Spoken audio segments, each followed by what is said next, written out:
Hello, everybody. Welcome to the Jimmy Tingle Show. I am Jimmy, and I want to introduce you to a new segment of our show, the Meet the Candidate series. It is intended to give candidates running for public office a platform and a voice so voters know who is running for office, why they're running, and what they hope to accomplish if they are so fortunate to be elected. So please feel free to share these interviews with your family and friends and citizens around this fine land because an educated and informed population is essential for a healthy democracy. And isn't that what we all really want? A healthy democracy? Enjoy the interviews. Stay healthy. My name is Jimmy Tingle, and I approve this message.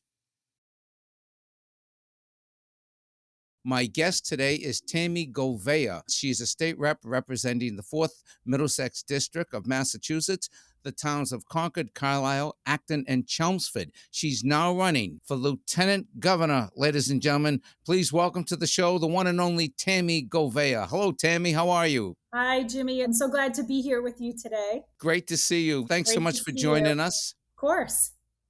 So, Tami, the reason we're doing this show is to give the people of Massachusetts, or my followers and my listeners, some information about people who are running for office in Massachusetts. And we're trying to give the candidates a platform so they can introduce themselves to potential voters here in the state. So, Tami, please give us a little background about yourself.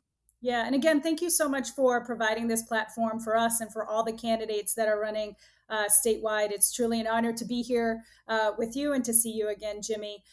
So, really briefly, I grew up in the city of Lowell, and I was so lucky because my grandfather was in the Carpenters Union.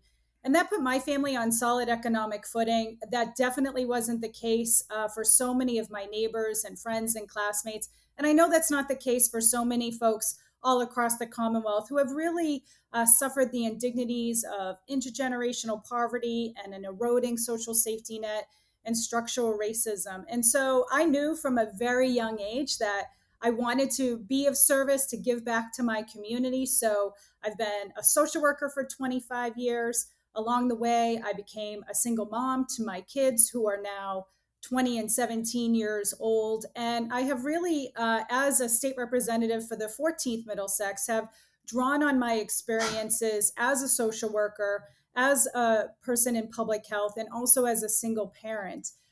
In the midst of the pandemic, I finished my doctorate in public health, so have really been drawing on that experience to address climate crisis, to address our transportation system, to address housing and mental health and substance use disorder. And so I'm running for lieutenant governor because I believe there's tremendous opportunity for someone like me to be a different type of lieutenant governor, really leveraging my personal and professional background to put the health and the well-being and the dignity of every single resident in our Commonwealth at the heart of the ways that we are making decisions so that we can make those critical investments to support our working families and residents across the state. And so, as a state rep, you've been obviously in the trenches representing the towns of Concord, Carlisle, Acton, and Chelmsford. Tell me some of the challenges that you've had as a state rep there and how that would lend itself to the role of lieutenant governor. Yeah, I mean, so I served 1 year, and then in my second year of service, the global pandemic hit. So really, that was the big highlight, big challenge, and also addressing racial injustice. You know, the police reform bill that we took up, and addressing issues around the climate crisis. So I would say my tenure in the legislature has really been defined in many ways by some of these really big complex structural issues around the climate crisis. So I got legislation passed to address buildings as a source of greenhouse gas emissions, and also passed legislation to move towards making the investments in our transportation system to make it greener and cleaner and more accessible and more affordable to our working folks and to our students and to our employers all across the state. When it comes to police reform and racial justice, we passed that really important first step, the police reform bill. There's a lot more that needs to be done to address systemic and institutional racism in our state. And as lieutenant governor, that is something that I can pick up the baton around.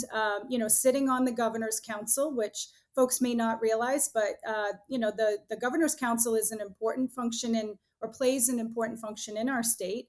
It's the body that makes the final determination for the folks who get appointed to our to the bench and who get appointed to the parole board. So, as lieutenant governor, I'll leverage my background as a social worker to really look at making those appointments of folks who understand childhood trauma and the role that it plays in the criminal legal system.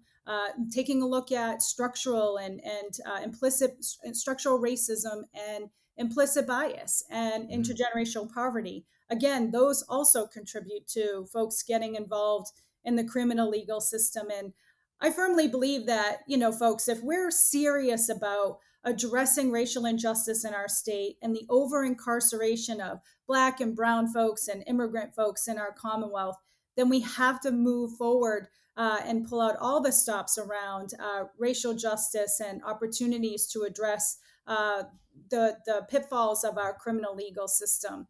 Mhm. So those are some of the things that I've taken a look at as a state representative, as a social worker throughout my career, and things that I'll bring to the corner office and really to serve as a different type of lieutenant governor than what we've seen of late. Well, Tammy, how do you think that the state, generally speaking, how do you think we responded to the pandemic in Massachusetts? Yeah, so I would say that the people of the Commonwealth really stepped up. I know of so many mutual aid groups that began, and millions and millions of pounds of food and other resources that were distributed through volunteer organizations and people just stepping up. And then, of course, people in our Commonwealth really stepping into accessing the vaccine and the boosters and taking the precautions and taking the mask mandates and the other recommendations of the CDC and of public health experts really seriously. But when it comes to state leadership, particularly out of the current administration, I think there are a lot of systemic failures, and we really suffered the consequences of a privatized response to a public health crisis.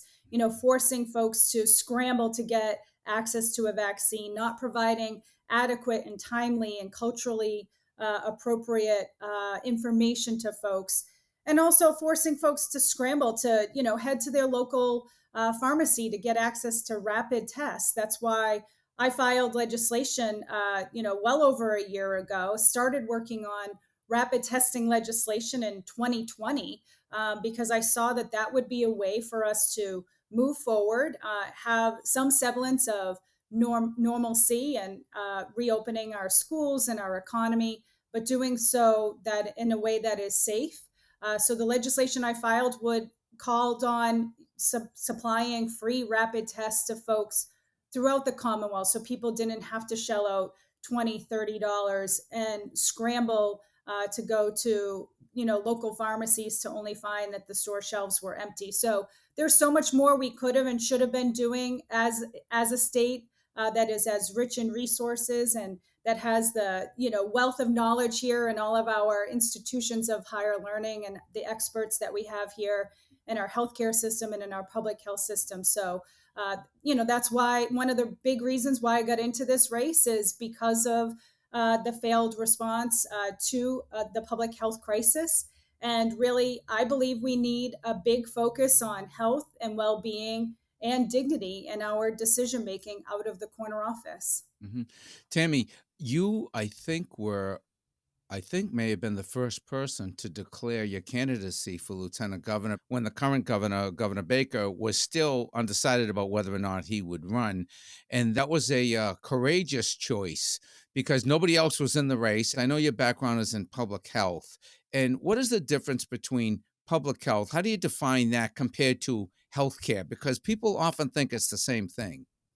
Oh, I love this question. Thank you for asking. And yes, I was the first to get in this race. I declared in June of 2021. So, really have been crisscrossing the state for over a year and really learning and hearing the issues that folks are facing in our Commonwealth. And that really leads right into the second question that you asked, excuse me, around what's the difference between healthcare and public health. And really, public health is looking at the population as a whole. Um, Public health experts and officials are trained in identifying the root causes of what's driving the problems that we're facing. I firmly believe that every single policy that we pass and every program that is implemented that comes out of state government and local government impacts our health and our well-being, whether you're talking about jobs or you're talking about transportation or climate change or education. They all have an effect on our health. And so, as lieutenant governor, I'll be able to draw on my expertise as a doctor of public health to get at the root causes. And then I can leverage my background as a social worker to bring together people with diverse perspectives, with lived experience, so that when we're making decisions about where to spend our dollars and make investments, that we are hitting at what's really driving the problems that we see. You know, one of the big issues, of course, is the housing crisis. And a Mhm. lot of folks in this race are really focused on building more housing. But I contend that we cannot build our way out of the housing crisis. There's a lot of other factors that are contributing to the rising costs of rental property and as well as, you know, homes for purchase that are locking young families out of being able to buy a home, that are keeping seniors, locked into houses that when they want to downsize, and that's really impacting, um, students and young professionals who are, scrambling to find a place where they can rent. A lot of that's driven not just by the lack of supply, but also some of the other measures that we have in place where a lot of housing is being bought as investment property, sometimes by people who not only don't live in the state, but don't even necessarily live in the country. And that's really having also a ripple effect on the housing crisis. There's a lot of other dynamics and factors that are at play. And as an expert in public health, I can get to those root causes, bring people together, and really start to look at the issues that are driving climate crisis, that's driving our mental health care crisis, and that's also driving our child care crisis. We Mhm. need to make investments in people in our state in order to get things back on track. And if we don't make those investments in our people, like mental health and childcare, then we risk losing a whole generation of folks because we won't really be able to get and keep things back on track the way that we have been able to in the past in the Commonwealth. And tell me, there was a couple of bills recently passed at the state house. The governor vetoed one of them, but it was overridden. The driver license bill Yeah. for undocumented. What is the technical name of that bill? The Worker and Family Mobility Act. Yeah, Okay, but really it important allows piece of people who are legislation. not technically citizens to obtain driver's license. How did you vote on that and why? Yeah, I've been a strong advocate of the Family and Mobility Act. It's something that's really important. Uh, Immigrants, both documented and undocumented, contribute billions to our state's economy. They're the folks who are working in our nursing homes and in our homes that are serving folks with disabilities. They're taking their kids to school. They're driving themselves to work, going to doctor's appointments and recreational activities. So this bill, this act that the governor did veto, and I did vote to override the veto, will make sure that every driver in our state is trained, is licensed, and also is insured in our state. So that's why I supported passing the Worker Family Mobility Act. And tell me about the Fair Share Amendment. Where do you stand on that? Also known as the Millionaire's Tax. Yeah, absolutely. Fully support the Fair Share Amendment. Even before I was elected into office, I was out there canvassing and collecting signatures to get the question on the ballot a number of years ago. Was really proud in both conventions in the legislature to vote to support the Fair Share, and it's simply because we have some folks in our state who are not only millionaires, but we have 24 billionaires who earned $26 billion over the last 2 years. But we want to make the investments that are critical to keeping our economy on track, keeping people being able to get to work and get to school and get to their doctor's appointments. So that's why I support the Fair Share Amendment and look forward to continuing to advocate for its passage at the ballot box this November. Tami, on a personal note, did you recently get married or get engaged? I got engaged Yeah. last year. Yeah, thanks for Right. asking. Yeah, And we talked once off camera, and we were just talking about your fiance is a police officer. Is that correct? that's correct. He is a And we police were officer. talking about a little bit about, the challenges of being a police officer in this climate. Briefly, just comment on that if you could. Yeah, I mean, it is a tough job. When you talk to folks all across the Commonwealth, including our families of color and residents of color, a lot of them are not pushing for defund the police. What they are really calling for is for there to be an understanding that communities of color are over policed, that our communities of color, families of color, residents of color are over incarcerated, and that speaks to the things that I talked about at the top of this segment.